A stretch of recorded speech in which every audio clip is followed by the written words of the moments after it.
11장 10번째 장 처음 태어난 것의 죽음. 하나님께서 모세에게 말씀하셨다. 내가 마지막으로 바로와 이집트를 치겠다. 그렇게 한 다음에야 그가 너희를 놓아줄 것이다. 그가 너희를 내보내는 날, 그날은 너희가 이집트를 보는 마지막 날이 될 것이다. 그가 너희를 어떻게든 빨리 떨쳐버리려 할 것이다. 내가 할 일은 이러하다. 너는 백성에게 말하여 남자는 이웃 남자에게, 여자는 이웃 여자에게 은부치와 금부치를 요구하게 하여라. 하나님께서는 이집트 사람들이 이스라엘 백성을 선대하게 해주셨다. 또한 모세는 바로의 신하들과 백성에게 크게 높임을 받는 인물이 되었다. 모세가 바로 앞에 섰다. 하나님의 메시지입니다. 내가 한밤중에 이집트 가운데로 지나가겠다. 왕자에 앉은 바로의 마다들에서부터 맷돌을 가는 여종의 마다들에 이르기까지 이집트에 있는 모든 마다들이 죽을 것이다. 짐승의 처음 태어난 새끼도 죽을 것이다. 이집트 전역에서 통곡 소리가 터져 나올 것이다. 그러한 통곡은 전에도 없었고 앞으로도 없을 것이다. 그러나 이스라엘 자손에게는 사람에게나 짐승에게나 개도 함부로 짓지 못할 것이다. 이는 하나님께서 이집트 사람과 이스라엘 자손을 분명하게 구별하고 계심을 너로 알게 하려는 것이다. 그러면 왕의 모든 신하가 무릎을 꿇고 나에게 떠나달라고 사정할 것입니다. 떠나시오. 당신과 당신을 따르는 백성은 모두 떠나주시오 할 것입니다. 그때에는 나도 반드시 떠나겠습니다. 모세는 몹시 화를 내며 바로 앞에서 물러나왔다. 하나님께서 모세에게 말씀하셨다. 바로는 내가 하는 말을 한마디도 들으려 하지 않을 것이다. 이는 나 하나님의 살아있음과 나의 표적을 이집트 땅에 더 많이 나타내려는 것이다. 모세와 아론은 바로 앞에서 이 모든 표적을 행했다. 그러나 하나님께서는 바로의 마음을 전부 다 더 완강하게 하셨다. 그는 또다시 이스라엘 자손을 자기 땅에서 내보내려 하지 않았다. 12장 유월절 무교절. 하나님께서 이집트 땅에서 모세와 아론에게 말씀하셨다. 이 달은 너희에게 한 해의 첫째 달이 될 것이다. 이스라엘은 공동체에 전하여라. 이 달 10일에 모든 남자가 자기 가족을 위해 어린 양 한 마리를, 집집마다 어린 양 한 마리를 잡으라고 하여라. 가족의 수가 너무 적어서 어린 양 한 마리를 다 먹을 수 없거든 사람 수에 따라 가까운 이웃과 함께 나누어 먹어라. 각 사람이 먹을 양을 잘 계산하여라. 너희의 어린 양은 1년 된 건강한 수컷으로 하되 양이나 염소 가운데에서 골라라. 그 양을 이달 14일까지 우리에 넣어 두었다가 해가 질 무렵에 잡아라. 이스라엘 온 공동체가 그렇게 하여라. 그런 다음 그 양의 피 얼마를 받아다가 고기를 먹을 집의 두 문 기둥과 그 기둥 사이에 놓인 상인방에 발라라. 그날 밤에 너희는 고기를 불에 구워 먹되 누룩을 넣지 않은 빵과 쓴 나물을 곁들여 먹어야 한다. 날 것으로 먹거나 물에 삶아 먹지 마라. 머리와 다리와 내장 할 것 없이 고기 전체를 구워 먹어라. 그것을 아침까지 남겨두지 말고 남은 것이 있거든 불에 태워버려라. 그것을 먹는 방법은 이러하다. 옷을 차려입고 신을 신고 손에 지팡이를 들고 서둘러 먹어라. 이것이 하나님의 유월절이다. 그날 밤에 내가 이집트 땅을 지나가면서 사람이든 짐승이든 가리지 않고 이집트 땅에 있는 처음 태어난 것을 모두 치고 이집트의 모든 신들을 심판하겠다. 나는 하나님이다. 피는 너희가 살고 있는 집을 가리키는 표적이 될 것이다. 내가 그 피를 보고서 너희를 넘어가겠다. 내가 이집트 땅을 칠 때 어떤 재앙도 너희를 건드리지 못할 것이다. 이날은 너희에게 기념일이 될 것이니 너희는 이날을 하나님의 절기, 곧 대대로 영원히 지켜야 할 절기로 기념하여라. 너희는 7일 동안 누룩을 넣지 않은 빵, 무교병을 먹어라. 첫째 날에 너희는 집에서 누룩을 모두 없애버려라. 첫째 날부터 일곱째 날까지 누룩을 넣은 빵을 먹는 사람은 누구든지 이스라엘 가운데에서 끊어질 것이다. 첫째 날과 일곱째 날은 거룩하게 구별될 날이니 그 두 날에는 일하지 마라. 각 사람이 먹을 것을 장만하는 일만은 할 수 있다. 무교절을 지켜라. 이는 내가 너희를 이집트 땅에서 일제히 이끌어낸 것을 기념하는 날이다. 너희는 이 날을 대대로 영원히 지켜야 할 절기로 기념하여라. 너희는 첫째 달 14일 저녁부터 21일 저녁까지 누룩을 넣지 않은 빵을 먹어야 한다. 7일 동안은 너희 집안에 누룩의 흔적조차 있어서는 안 된다. 너희를 방문한 사람이든 그 땅에서 태어난 사람이든 누구든지 누룩을 넣은 음식을 먹는 사람은 이스라엘 공동체 가운데서 끊어질 것이다. 누룩을 넣은 음식은 아무것도 먹지 말고 오직 무교병만 먹어야 한다. 14장. 한 번은 예수께서 바리새인의 최고 지도자들 가운데 한 사람과 안식일 식사를 하러 가셨는데 손님들이 모두 그분을 주시하며 일거수일투족을 살폈다. 바로 그분 앞에 관절 마디가 심하게 부은 사람이 있었다. 예수께서 그 자리에 있는 종교학자와 바리새인들에게 물으셨다. 안식일에 병을 고쳐도 되느냐 안 되느냐? 그들은 묵묵부답이었다. 예수께서 그 사람을 데려다가 고쳐주시고 돌려보내셨다. 그러고 나서 말씀하셨다. 여기 있는 사람 가운데 자기 자식이나 가축이 우물에 빠졌는데 당장 달려가서 끌어내지 않고 안식일이냐 아니냐를 따질 사람이 있느냐? 그들은 대답할 말이 없었다. 소외된 사람들을 초대하여라. 예수께서 식탁에 둘러앉은 손님들에게 계속해서 이야기해 주셨다. 사람들이 저마다 밀치고 상석에 앉으려는 것을 보시고 예수께서 말씀하셨다. 누가 너를 저녁 식사에 초대하거든 상석에 앉지 마라. 주인이 너보다 더 중요한 사람을 초대했을 수도 있다. 그런 경우에 주인이 와서 모든 사람 앞에서 큰 소리로 당신은 자리를 잘못 잡았소. 상석은 이 사람의 자리요 할 것이다. 그러면 너는 부끄러워 얼굴을 붉히며 마지막 남은 맨 끝자리로 가야 할 것이다. 저녁 식사에 초대를 받거든 맨 끝자리에 앉아라. 그러면 너를 초대한 사람이 와서 친구여 앞으로 나오시오 하고 반드시 말할 것이다. 그 일이 저녁 식사에 온 손님들에게 화제거리가 될 것이다. 내가 말한다. 너희가 거만한 태도로 다니면 결국 코가 납작해지고 말 것이다. 그러나 너희가 너희 있는 모습을 그대로 인정하면 자기 자신보다 더 큰 존재가 될 것이다. 예수께서 자기를 초대한 사람에게 말씀하셨다. 다음번에 네가 저녁 식사를 베풀거든 내 친구와 가족과 잘 사는 이웃들 곧 호의를 갚을 사람들만 초대하지 마라. 한 번도 초대받지 못하는 사람들, 가난한 지역에 사는 소외된 사람들을 초대하여라. 그러면 내 자신이 복되고 또한 복을 경험하게 될 것이다. 그들은 호의에 보답할 수 없겠지만 하나님의 사람들이 부활할 때 그 호의에 대한 보답이 있을 것이다. 반드시 있을 것이다. 초대받은 손님 이야기. 그 말에 손님 가운데 한 사람이 응답했다. 하나님 나라에서 저녁 만찬을 먹게 되는 사람은 정말 복이 있습니다. 예수께서 그 말을 이어받으셨다. 그렇다. 어떤 사람이 성대한 저녁 파티를 열어 많은 사람을 초대했다. 식사 시간이 되자 그는 초대받은 손님들에게 종을 보내 말했다.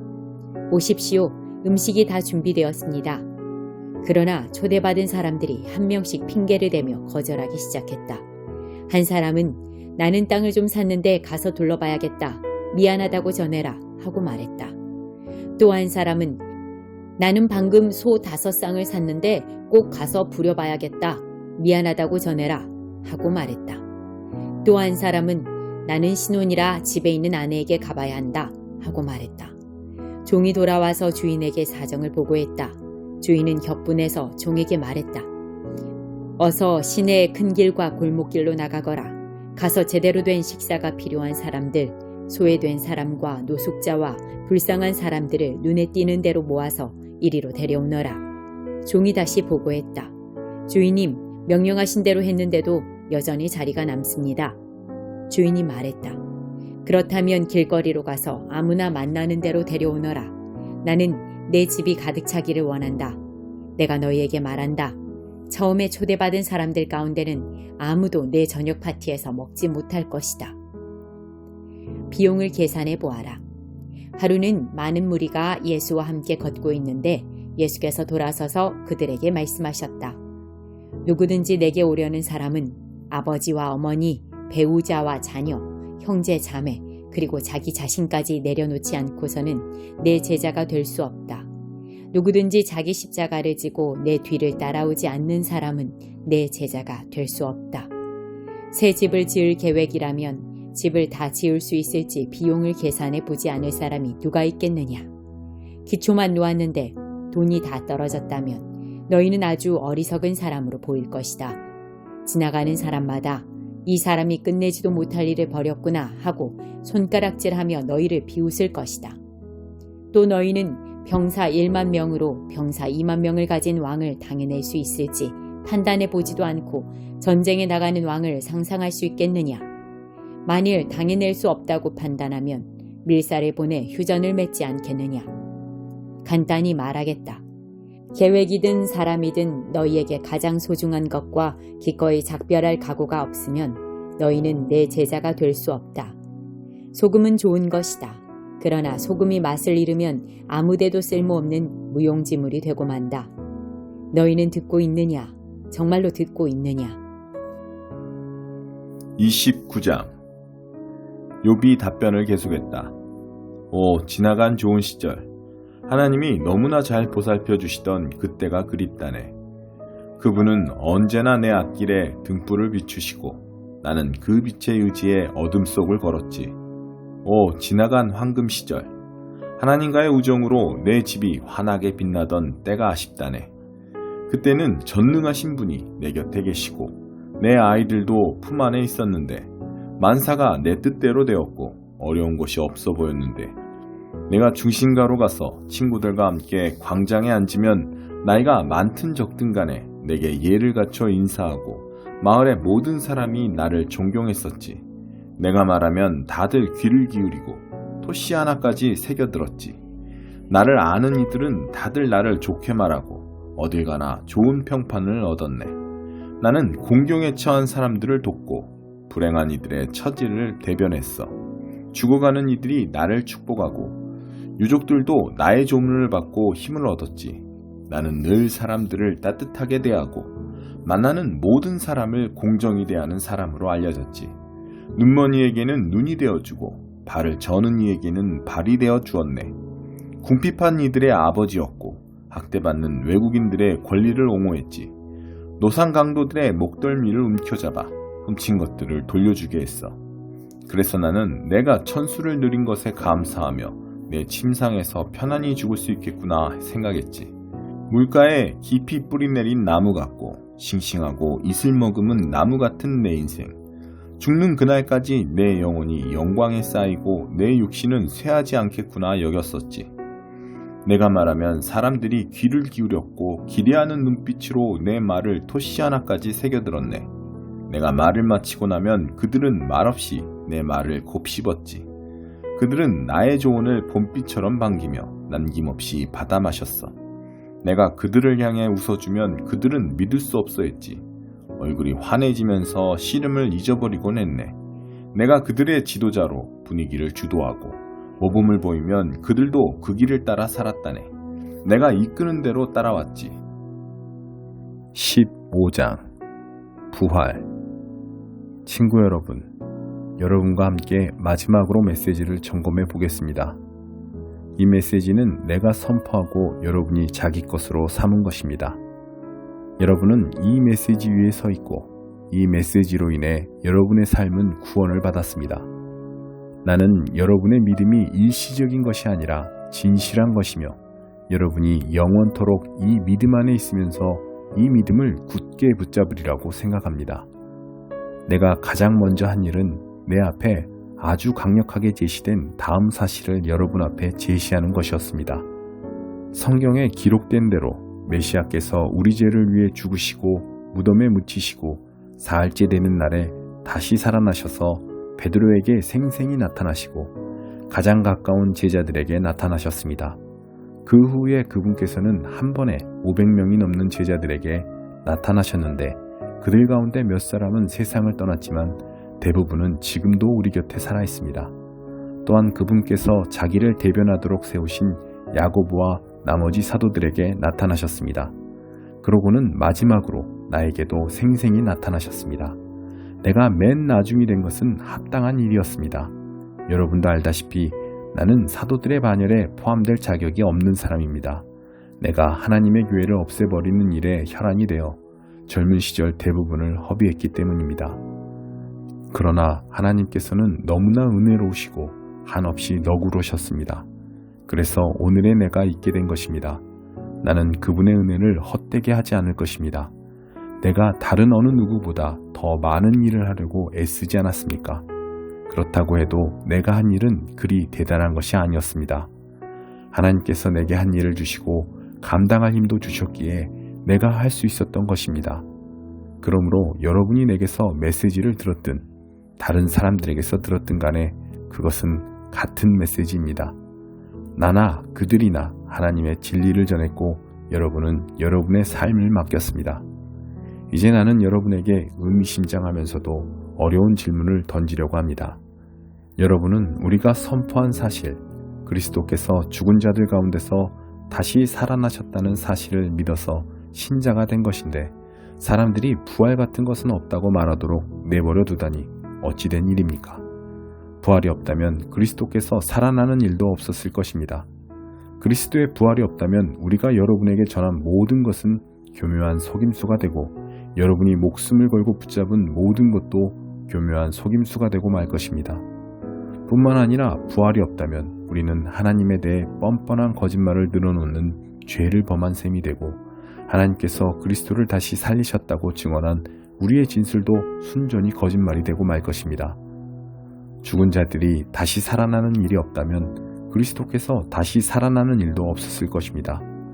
그분은 실제로 죽으셨기 때문입니다. 그리고 그리스도께서 다시 살아나지 않으셨다면 여러분은 지금도 예전처럼 어둠 속에서 길을 잃고 헤매고 있을 것입니다. 그것은 그리스도와 부활을 신뢰하며 죽은 이들에게 훨씬 불행한 일이 되었을 것입니다. 그들은 이미 무덤 속에 누워있으니 말입니다. 우리가 그리스도에게서 얻는 것이 이 땅에서 잠시 사는 동안 누리는 작은 감동이 전부라면 우리야말로 정말 가엾은 사람들일 것입니다. 그러나 진실은 이렇습니다. 그리스도께서 다시 살아나셔서 장차 무덤을 떠날 수많은 사람들의 첫 유산이 되신 것입니다. 이것과 관련해서 적절한 예를 들어보겠습니다. 처음에 죽음이 한 사람을 통해서 왔고 부활도 한 사람을 통해서 왔습니다.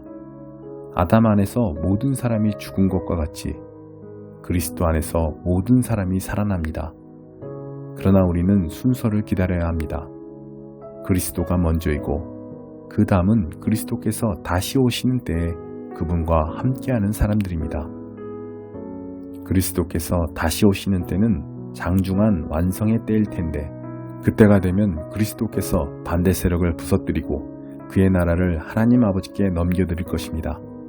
그분께서는 마지막 원수가 쓰러질 때까지 멈추지 않을 것입니다. 그 마지막 원수는 다름 아닌 죽음입니다. 시편 기자는 하나님께서 그들 모두를 낮추시고 하나님께서 그들 모두를 짓밟으셨다고 말했습니다. 하나님께서 그들 모두를 짓밟으셨다고 말할 때 모든 것을 짓밟으신 분께서 동시에 짓밟힐 수 없다는 것은 자명한 이치입니다. 하나님께서 마침내 만물과 모든 이들을 다스리실 때 그 아들도 모든 이들의 자리로 내려가 그들과 함께 서서 하나님의 통치가 미치지 않는 곳이 없음을 증명해 보이실 것입니다. 완벽한 결말이 아닐 수 없습니다.